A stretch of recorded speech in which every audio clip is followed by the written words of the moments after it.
The Zelix had descended upon Earth like a storm, ending the war with brutal efficiency.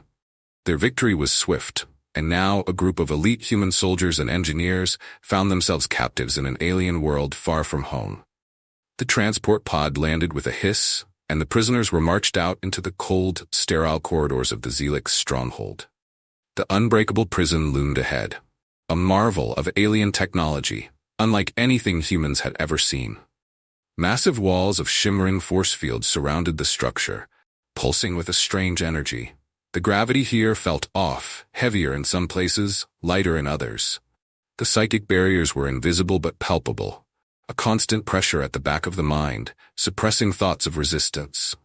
The guards moved with detached arrogance, certain that no one, let alone a handful of humans, could escape this fortress. Inside the prison, the walls were smooth, metallic, with no obvious doors or windows. The rooms shifted, like a living maze, disorienting anyone who tried to navigate its paths. Cameras tracked every movement, every breath. It was clear that the Zelix had designed this place with one purpose: to break the will of anyone inside. The Zelix, cold and calculating, prided themselves on their technological superiority. To them, humans were an inferior species, strong in body perhaps, but mentally and intellectually weak. In their labs, the Zelix scientists discussed the prison's design, confident they had thought of everything. The force fields were impenetrable, the psychic barriers unyielding, and the gravity manipulations would disorient any prisoners before they could organize. Escape, they concluded, was impossible. One Zelix commander stood over the control panel, monitoring the humans on the screens. He smirked, watching them stumble under the shifting gravity. "Primitive creatures," he muttered. "They'll break soon enough." For the Zelix, this wasn't just imprisonment, it was a demonstration of their dominance. They didn't just want to hold these humans. They wanted to humiliate them, to prove once and for all that resistance was futile. Inside the prison, the humans had other thoughts. At first, there was silence, an eerie, suffocating kind. The soldiers and engineers, battle-hardened and resilient, took in their surroundings. Some of them slumped against the walls, exhausted and demoralized. The overwhelming sense of defeat hung heavy in the air. One soldier, a grizzled veteran, muttered, "This place, it's not meant for escape. They're playing with us." A young engineer, scanning the walls with sharp eyes, crouched down beside a panel, her fingers tracing its surface. "Maybe," she replied, her voice low, "but that's what they want us to think." Others began to stir, realizing that lying down in defeat wouldn't get them anywhere. One by one, the group came together, exchanging quiet words of frustration and fleeting hope. There was no denying that the prison was beyond anything they'd ever encountered. Yet as the engineers studied the structure, as the soldiers took note of the guards' patterns, something strange began to happen. The hopelessness that had gripped them slowly started to loosen its hold. The humans weren't beaten yet. One soldier, tall and stoic, finally spoke up, his voice firm. "We've gotten out of worse. Remember that. They think they've trapped us because they don't understand us." His words sparked something in the group. Another engineer, tapping at a piece of broken machinery, added, "If this place was built, it can be broken." As the hours passed, whispers of strategy spread through the prisoners. The gravity shifts that confused them at first, now they were studying them. The psychic barriers, subtle cracks could be felt, especially when their minds were focused on problem-solving instead of fear. They didn't know how, not yet, but deep down, they knew they would find a way out. The Zelix may have built this prison, but they'd made one crucial mistake. They underestimated human ingenuity. The group gathered in the dim light, their exhaustion giving way to focus. The engineers and hackers led the charge, meticulously examining every detail of the alien technology around them. They worked silently, their eyes scanning the force fields, gravity panels, and energy barriers that had been so confidently described as impenetrable. At first, the tech seemed incomprehensible, layers of complexity far beyond anything they'd encountered on Earth. But then, slowly, pieces started to make sense. They tested the walls, poking and prodding at seemingly insignificant spots. One engineer, hunched over a corner where the force fields met, ran her hand along the base of the shimmering barrier. It fluctuated, almost imperceptibly. She paused, staring at the point of contact. "There's something here," she murmured, motioning for the others to gather around. A small glitch in the energy, a brief flicker in the force field, nothing the Zelix would have considered important. But the humans saw potential. More began to emerge as they explored further. A flickering light here, a faint hum there. Subtle, almost unnoticeable flaws in the system were being revealed. The Zelix had overlooked these details, too confident in the perfection of their design. They hadn't anticipated that humans would exploit the smallest errors. The soldiers, trained to take command, began organizing the rest of the prisoners. They formed teams, one to scout the shifting gravity zones, another to monitor the force fields, and a third to keep watch on the alien guards. Each team had a task, and everyone had a role. The room buzzed with quiet efficiency. Human cooperation, born out of necessity, became their strength. As they tested the gravity panels, another discovery came to light. The shifts in gravity weren't random. There was a pattern, though subtle and irregular. The soldiers marked the shifts and times, sharing the data with the engineers, who quickly began forming theories. One of the hackers, hunched over a piece of alien tech, squinted at the digital display. "This isn't a perfect system. It's meant to disorient, but it's reactive," he explained. "If we time it right, we can force the system to reset. It won't hold for long, but it'll be enough." He spoke with quiet confidence, drawing nods from the group. They'd found their first weakness. The Zelix, so sure of their superiority, hadn't accounted for the very thing that made humans dangerous: adaptability. Humans weren't constrained by the rigid thinking the Zelix relied on. They improvised, combining their knowledge of physics and engineering with creativity. They didn't just follow rules, they bent them. The engineers gathered to discuss their findings.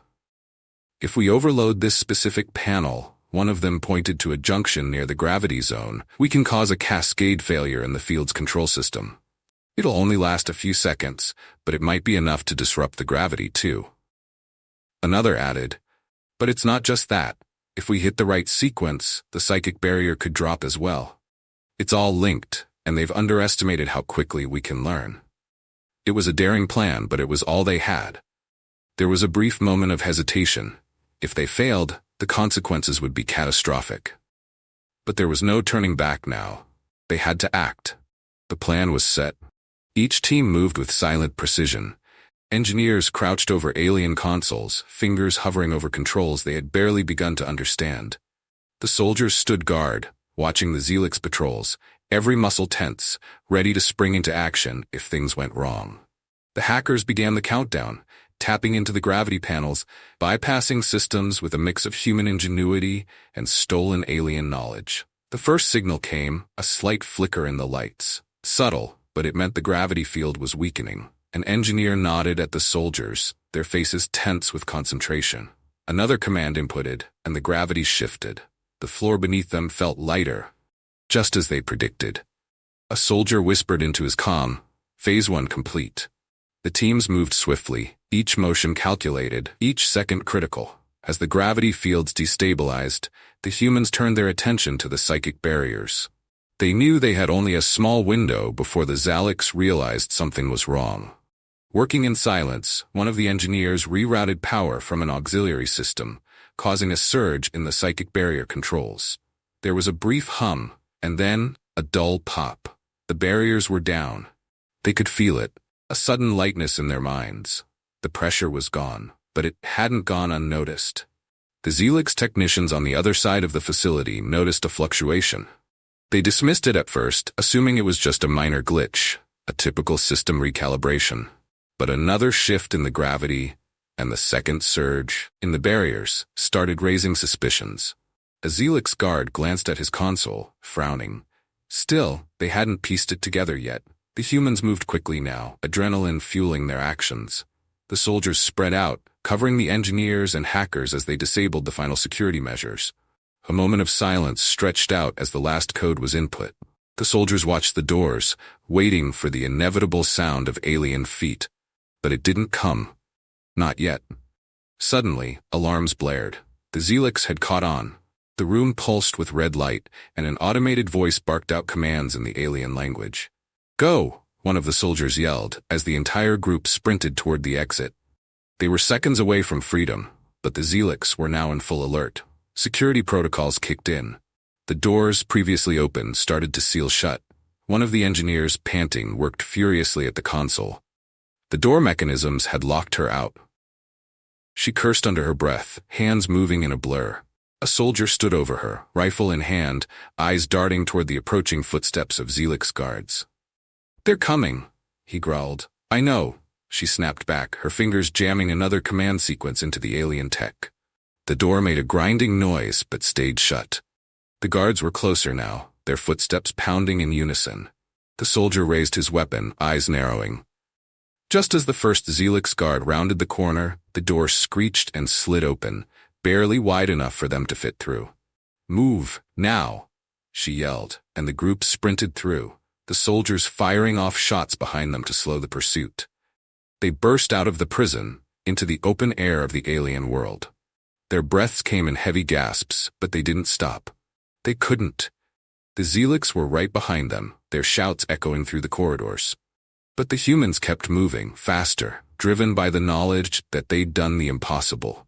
Behind them, the Zelix commander stood in disbelief, watching the security feeds. The humans, these so-called primitives, had escaped. His voice trembled with shock as he muttered, "Impossible." The humans gathered in the rocky terrain outside the prison, breath still ragged, hearts pounding in their chests. The stark, alien landscape stretched before them, but for the first time since their capture, they felt a surge of freedom. The weight of the prison's oppressive systems had lifted, and with it came a wave of triumph. The soldiers exchanged glances with the engineers, silent acknowledgments of their shared victory. What had once seemed impossible was now their reality. They had outsmarted an enemy that believed itself invincible. Leaning against a nearby boulder, one of the soldiers shook his head in disbelief. "They never saw it coming," he muttered. The others nodded in agreement. The Zelix had been too certain of their superiority, too reliant on technology they thought flawless. They'd overlooked the most dangerous factor, human creativity. In their arrogance, the Zelix had misjudged the humans, assuming their tech would do all the thinking for them. That miscalculation had been their undoing.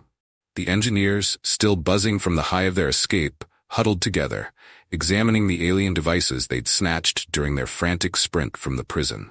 Small, intricate pieces of Zelix technology that, at first glance, seemed as alien as the prison itself. But as one of the engineers twisted a piece in her hand, a light flickered on its surface, displaying a stream of data. "This," she whispered, "could be the key." They had managed to grab more than just weapons. Some of the tech they'd stolen contained encrypted files, possibly blueprints and control codes for the Zelix systems. The implications were clear. They could reverse engineer this technology and turn it into a weapon against their captors. The Zelix hadn't just lost control of a few human prisoners. They had unwittingly handed over valuable assets to their enemy. One engineer, turning the piece over in her hands, explained, "We can use this. Their systems aren't as secure as they think. We've already proven that. If we crack this open, we can take what we've learned here back to Earth. This tech could change everything." The soldiers, listening intently, knew what that meant. With the alien technology in their hands, the balance of power could shift. They had found a weakness in the Zelix's armor, and now they had the tools to exploit it. As they continued their journey away from the prison, the mood began to shift. It was no longer just about survival. The soldiers and engineers understood that what they had accomplished was more than just an escape. It was the first step in something bigger. A rebellion. The Zelix had thought they'd won the war, but that war was far from over. Humanity wasn't just running. They were regrouping, planning, and preparing to strike back. The leader of the group, a seasoned soldier, glanced at the alien landscape ahead and then back at his team. "We're not done here," he said, voice steady. "We didn't just escape to run. We're taking this fight back to them."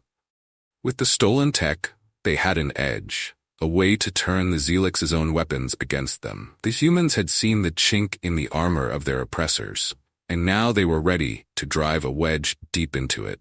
It wasn't just about their freedom anymore. It was about every human back on Earth, still under the thumb of alien rule. The group moved with purpose, the final pieces of the plan falling into place. They had adapted to the impossible, outwitted the most advanced species in the galaxy, and now they were ready to do more. The Zelix had underestimated them once. It would be the last mistake they ever made.